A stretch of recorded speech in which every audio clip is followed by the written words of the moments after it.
Love is not about somebody, it's the way you are within yourself. But we hold different relationship. Every relationship, it's a different kind of transaction, isn't it? And if you do not know what is the purpose of the transaction and the nature of this transaction, you will obviously mess it up. Love is a certain way to be. Relationship is a transaction. Transaction has to go by the laws of the transaction. If you try to push it beyond that, it'll break.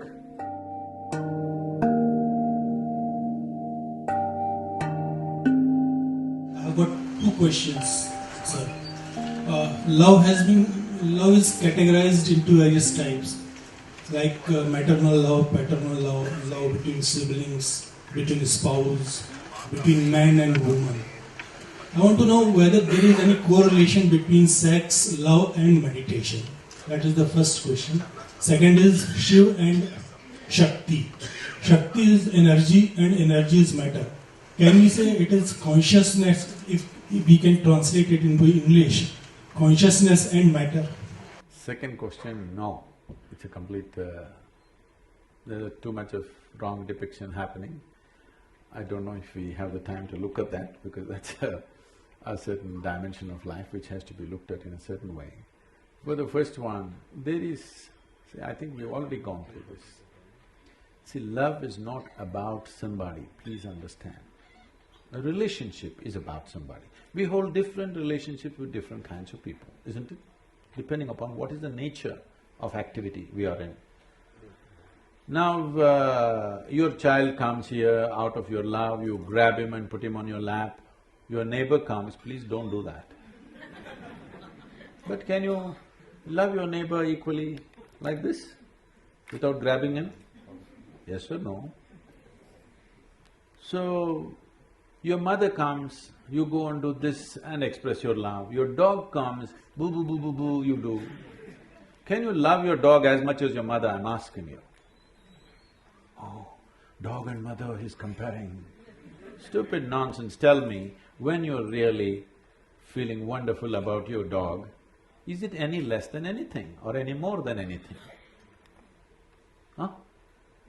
Love is not about somebody, it's the way you are within yourself.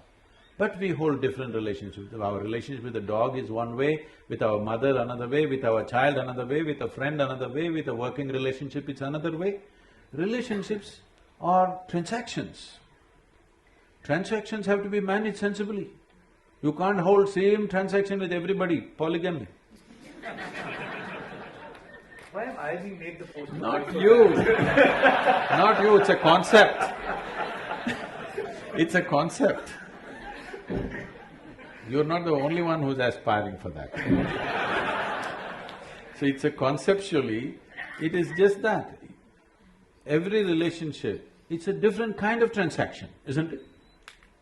And if you do not know what is the purpose of the transaction and the nature of this transaction, you will obviously mess it up. You'll obviously mess it up, it doesn't matter how close they are to you, you will see it'll got… Many number of people it's happened, people who thought they're one and they'll never get separated are in horrible, hateful situations between them, not because of anything else, not because they're bad people, not because something else, just that you do not understand the limitations, you mistake action and the way to be. Love is a certain way to be. Relationship is a transaction. Transaction has to go by the laws of the transaction.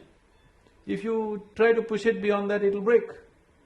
But how you feel within yourself, nobody has any business with it. Nobody should be able to do anything about it. You feel wonderful within yourself, in your thought, in your emotion, in your body, in your energies.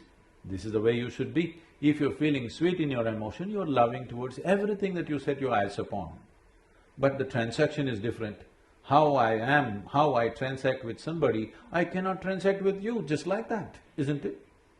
But I don't have to feel any different because this is the way I've decided to be within myself. So you need to have this understanding, what is being, what is doing. If this distinction is not there, then you'll mix it up and you think this is that is this. I love you is a fake statement. I'm in love, all right. I can't love you, it's not possible. I can transact with you, in a certain way.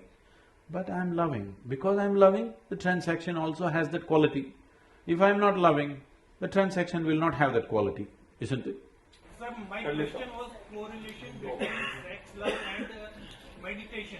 Is there any correlation with meditation? Is there any correlation between sex, love and meditation? I thought we separated sex and love sufficiently. Sexuality means… I'm not trying to make a moral judgment on it, I have no such thing about it. It is just that your intelligence has been hijacked by your hormones. When you're 10 years of age, you looked at this boy or this girl, they were just human beings. Suddenly you became 12, 14, you look at them, suddenly small changes in the shape of the body are looking like a whole universe all of a sudden. Yes or no? Why? Because you have been chemically poisoned from internally. This is nature's trick of somehow seeing that you reproduce.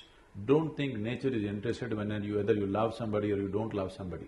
Nature is interested that you reproduce, because otherwise the species will end. All this drama around it needs to happen because if you simply go for reproduction, you feel like an animal. Having evolved beyond that, somehow you feel uncomfortable. So you want to add all these songs, what are the dialogues? Sing one song from… You have to do all this to make you feel like it's something else, it's not about this. But no, sexuality is just that, hormonally driven. Is it good, bad? There is no such judgment, it's not for you to judge it's good or bad.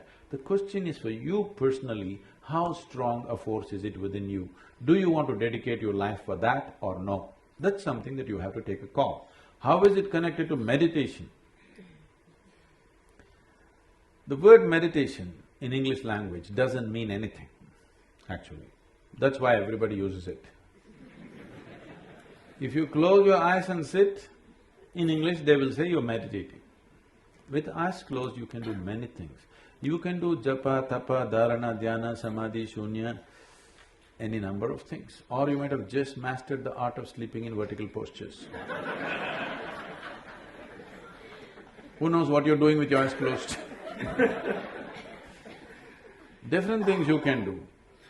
So, if we assume that meditation means dhyan, again the word dhyan is being used too loosely, it is not specific in today's usage, but it has a specific meaning. It means that if you sit here, your body is here, your mind is there, what is you is somewhere else. That means these three identities are separate in your experience. Once these three things are separate, then where is the question of asking the process of the body, the process of the mind, what has it got to do with this? Is it a correlation? No, there isn't. Now, oh, so if I meditate, I can't have sex, if I have sex, I can't meditate. That's not the thing. Meditation is not an act, it's a quality.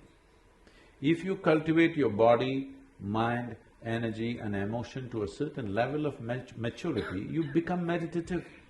It is like the fragrance of a flower.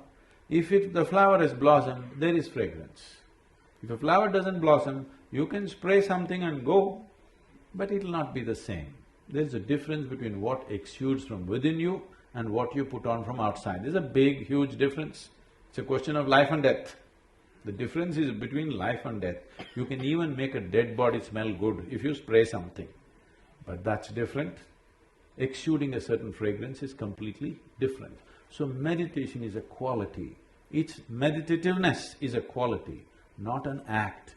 If I do this, is it meditation? No. If I do that, is it meditation? No. If I do that, is it meditation? Yes. This meditation, yes. I think this will put you in the right perspective. It once happened, this was a Sufi master called Ibrahim. Ibrahim gathered a few people in his place and he was trying to train people. One evening, two of his disciples meet and they're frustrated, and one guy says, "Hey, I want to smoke, but I don't know what the master will say." The other guy says, "Even I want to smoke." then why don't we ask him? They decide. They decide to ask him separately. Next day evening, one guy is sitting there in the garden frustrated, another guy comes smoking. He said, "Hey, you're smoking? Master told me not to smoke and you're smoking." That guy asked, "What did you ask the master?" He said, "I asked him, can I smoke when I'm meditating?" He said, "No." "Ah, that's your problem. I asked him, can I meditate when I'm smoking?" He said, "Yes."